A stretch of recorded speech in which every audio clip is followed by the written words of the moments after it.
This is a quick reminder video of how to play Raiders of Scythia. It's intended to help you if you already know how to play the game, but it's been a long while and so you've forgotten a lot of things.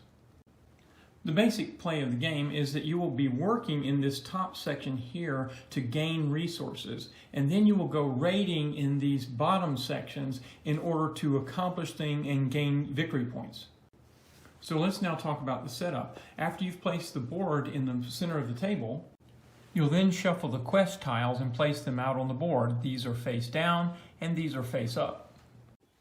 The board has squares that are called raid spaces where you place the quest markers. So in this row here is called a settlement, and there are 4 raid spaces for the 1 or 2 player game. Notice that there are spaces for 3 and 4 player games that you don't use if you're playing solo or 2 player. Up in the top, we place the quest cards face up because this is the Scythian settlement, the Scythian village. And down here we place them face down because this settlement you will raid later. After you've placed all the quest tiles, you will then place your plunder. Notice that in the Greece settlement, you do not place quest tiles. The plunder tokens are yellow, gray, brown, and black hexagons, and then you put them in the bag to shuffle them up. Above each raid space is a blue hexagon that shows the number of plunder that needs to be placed on the quest token. It also shows a colored worker that you will collect when you raid that space. The tokens you place is determined by just randomly drawing them from the bag. Even though Greece does not have quest tokens, you do place plunder in each of the raid spaces. After you've placed all the quests, plunder, and worker tokens for all the settlements, place a blue worker in the town center, meeting tent, and market of the Scythian village. Now get out a player board and a score marker for each player. In the solo version, you will play with 2 score markers, but you only need 1 player board. Notice the color associated with each player board. Place the player score markers on the 0 spot of the victory point track. Now give each player 1 blue worker, 3 silver, and 1 provision. Place the silver, provisions, kumis, and wound tokens over to the side to create a main supply. They don't need to be neatly separated like this. Now you can take the tokens for the quest and any remaining workers and put them back into the box. They won't be used.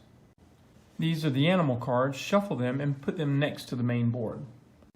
Now reveal the top 3 animal cards and place them in a line so that players can choose from them during the game.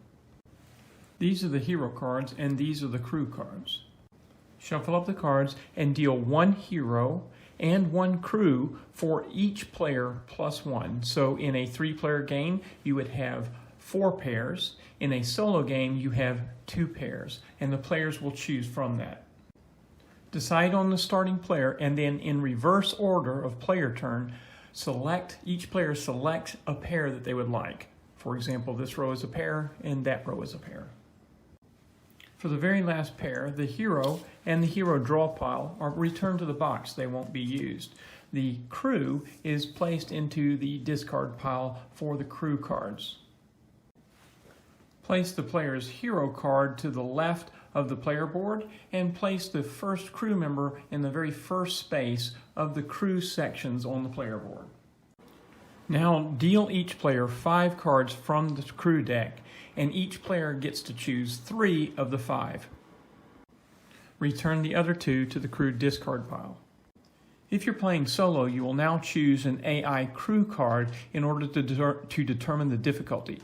There are 2 cards, but they're both double-sided. The lowest difficulty AI is Trader, then Lookout, then Huntsman, and Outrider.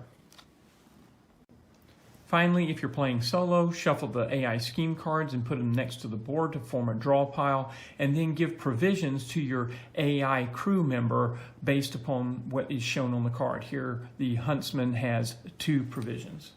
Now you're ready to play the game. In the solo game, you go first. In the multiplayer game, players decide who goes first. The essence of the game is raiding and completing quests. You go to the Scythian village in order to prepare for raiding and completing those quests. So let's now talk about the things that you want to remember when you're playing the game. First, when you're going on a raid, there are requirements. As you look at the bottom of the raiding sections, you'll see what those requirements are. This symbol here tells you the number of crew members you must have. So in order to raid these 2 spaces, you have to have 5 crew members, 3 provisions, and 2 wagons. If you meet those requirements, you can raid either of these 2 raid spaces. But you need to roll dice in order to see whether or not you will take wounds and how many victory points you will gain. In this particular case, you won't get wounded. In this particular case, you can see that if you only have 2 strength, you will get 3 wounds. That's 2 or less strength. In addition to the requirements for provisions and things like wagons and the number of crew members, you also have to place the appropriate colored worker. So in this particular case, to raid the left space, I have to use a red worker, and to raid the right space, I also have to use a red worker. In this particular case, I can use either a gray or a red worker.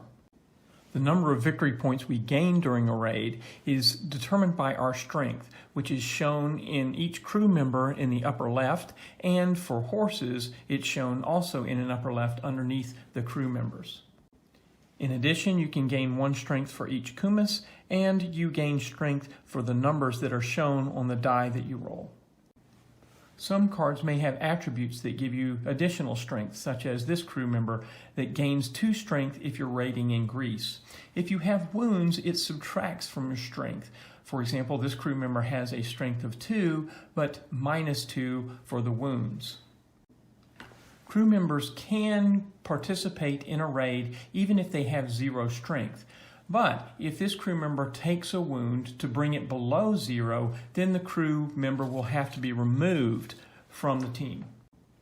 So in that case, this crew member is killed, the wounds are placed back in the general supply, and the crew member is placed in the discard pile. Notice that because this crew member has died, the eagle and horse will not participate in any coming raids unless a new crew member is added. In other words, animals can only contribute if they have an associated crew member. Once animals and crew members are placed on the board, they cannot be moved to different areas of the board. However, you can discard an animal or crew member to replace it with a new one.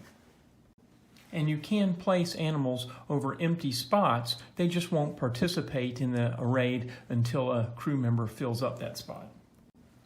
Sometimes keeping track of how much strength you have can be challenging. So here's a hint. I use either 10 or 12-sided die to keep track of the strength that is currently available for my team. So for example, here we've got a total of 16 strength points. This doesn't count here. I didn't count in the strength if I raid in Greece. So you can decide whether you want to put that in, because if I raid in another space, I don't gain those 2 points. Now let's consider raiding this area in Greece. One thing that you want to look at is at the bottom you can see the sides for each of the die, red, white, and yellow. Notice that the average number of strength that you get from a red die is about 3.5. And the average is maybe a 0.5 point for white, and you get no points for gold. And notice that in Greece you roll 2 red and 2 white automatically.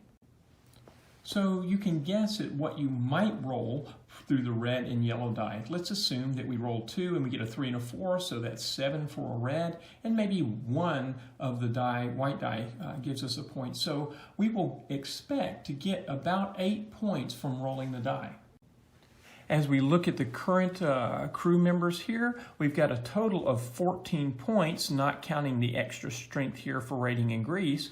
So that'd be 14 plus 2 is 16, plus we have an additional 2 kumis, so that's a total of about 18. Together with the 8 that we expect to roll, then we can anticipate that we'll probably get about 26 points of strength if we raid. So looking at the rewards of these 2 spaces, we see that if I roll a 22, I will gain 7 victory points. If I roll a 30, I will gain 9. If I roll a 40, I'll gain 12. 40's out of the question. I might be able to get 30 if I roll really well, and almost for sure I'm going to get 22. Now, what about wounds? The legend on the bottom shows the number of wounds that you could expect to get as well. So for the red die, you may not get wounds, but you could get up to 2 per die. For the white die, it's probably about an average of about 2 wounds per die. So I might guess at maybe 1 wound for the 2 red die, and then maybe 2 each for the white. So that's a total of, I should expect maybe 5 wounds from this roll, this raid.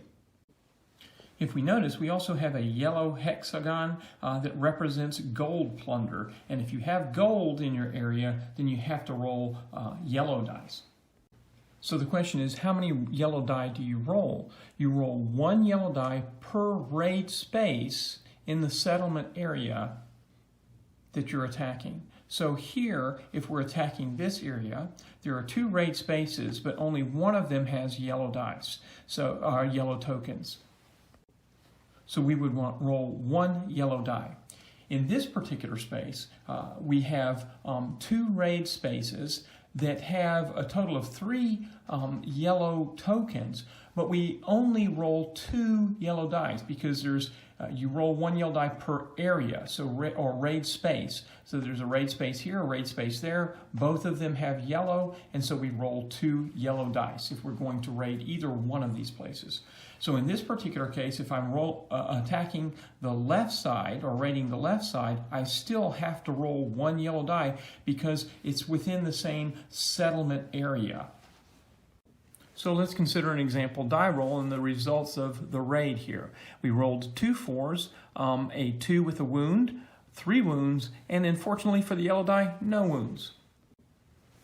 So our base strength of 14 plus 2 for raiding in Greece gives us 16, 20, 24, 26, and then with the 2 kumis, that would give us 28. We can see that 26 is definitely more than 22, so we've achieved that. We can't quite get to 30 even if we use the kumis, so we shouldn't even pay the kumis this time. So we will add 7 points to the victory point track. We will take either area that we want, so perhaps we'll take this side, and then take the worker associated with it.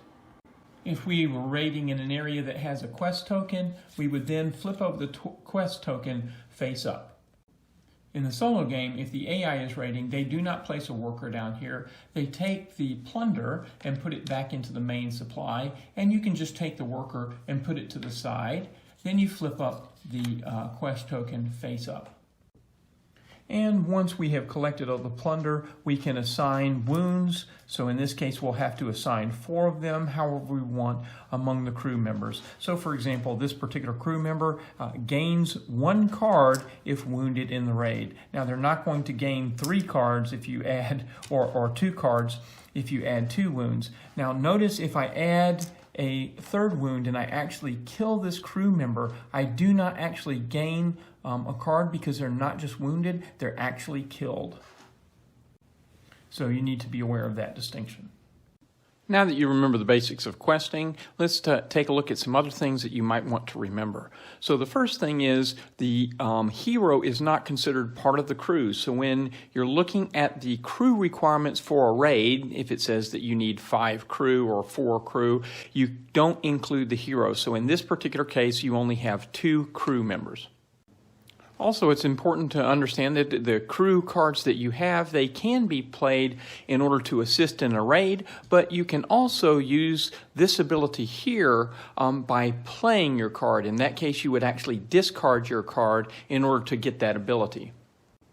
So in order to get that ability by discarding or playing a card, you have to go to the town center to either add a worker there or remove a worker from the town center.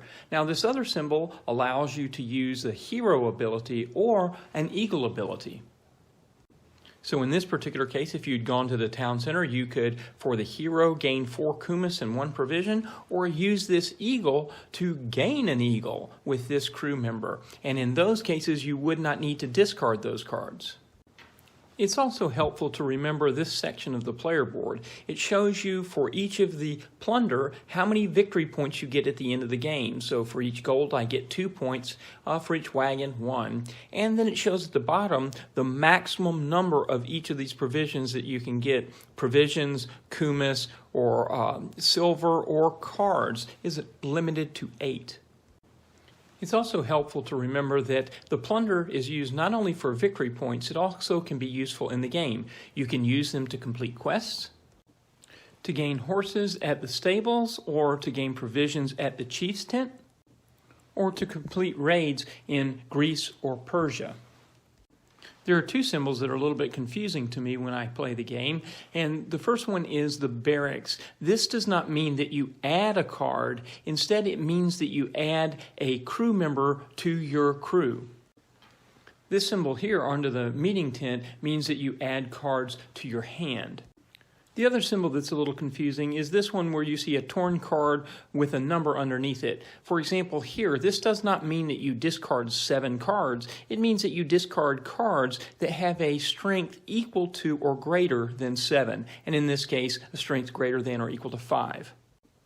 Also notice that at the barracks, you can turn in a kumis to heal 2, but you can only do that once per visit, so a maximum of 2 wounds healed per visit to the barracks. Similarly, at each of the other locations, you cannot use them multiple times. So for the stables, if each visit I could spend at the most 2 silver, even if I have a whole bunch, so I could only get 1 eagle per visit. As you complete raids, you will gain victory points and move your marker along the victory point track. However, when you gain a quest, you don't actually tally up those points right at the time you gain the quest. You put them next to your player board, and at the end of the game, you will add these up. So that kind of gives you a nice little fun finish where one player could be behind, but because of quests, they could gain the victory. The AI is very easy to play. All you do is flip over the scheme card and do what it says. The very first thing that you check is, can you raid the settlement? For in this case, the AI is trying to raid Persia. So if there is at least one raid area that still has plunder, you can raid that area. If not, then the AI will complete a quest. And so you complete the quest starting from the bottom and then moving left to right. If you can raid in Persia, the next thing you check is, do you have enough provisions? This one requires 4. If you don't have 4 provisions, then the card says to take 2. But for our particular AI crew, it says instead of taking 2, you take 3. If you have enough provisions, the next thing you check is the strength. In this particular case, our AI crew only has 1 strength, and we needed 4. So what we will do is we will draw an animal, a horse, from where the yellow marker shows. So we will draw from the middle section here and add that to our strength. If all of the requirements pass, then the AI successfully raids that area and gains the number of victory points shown here. Now, the yellow spot shows which raid area the AI is trying to raid. So in Persia, it was trying to raid this area, but that's already been raided. So it moves all the way to the right and loops back around and keeps going left to right to find the right place. So it would raid from this area. Remove the plunder, remove the worker, and flip over the tile. If any requirement is not able to be fulfilled, you just do the thing on the right and stop, and that's the end of the AI's turn. No matter whether the AI successfully completes a raid or not, they will always block a spot in the Scythian village, as shown in the lower right here. In this case, we're blocking the farm. One easy way to show that is to place a silver coin just to mark the spot. In this case, it means that you cannot place or remove a worker from that area. For example, if we're blocking the farm, you can't place a worker there. If we're blocking the market, you can't remove that worker. When an AI raids, it must pay provisions and strength. So for this example, we're going to raid Persia. We need to spend 3 provisions, so you remove those from the AI's crew. Then you also need to spend 3 strength. The AI has 1 strength, So it keeps that, but everything else, in addition, it needs to spend by discarding the horse cards. Now, the AI will choose to spend as few or discard as few horse cards as possible. So we have 1 strength. To make up 3, we need 2 more. So the AI would spend the 2 strength horse card by discarding it. The end of the game is triggered when there are only 2 quests available, whether they're face up or face down, or only 2 raid spaces left. Once that is triggered, that person completes their turn, and then everybody gets to go 1 final turn. And that's a quick reminder of how to play Raiders of Scythia. I hope you've enjoyed the video and enjoy playing the game.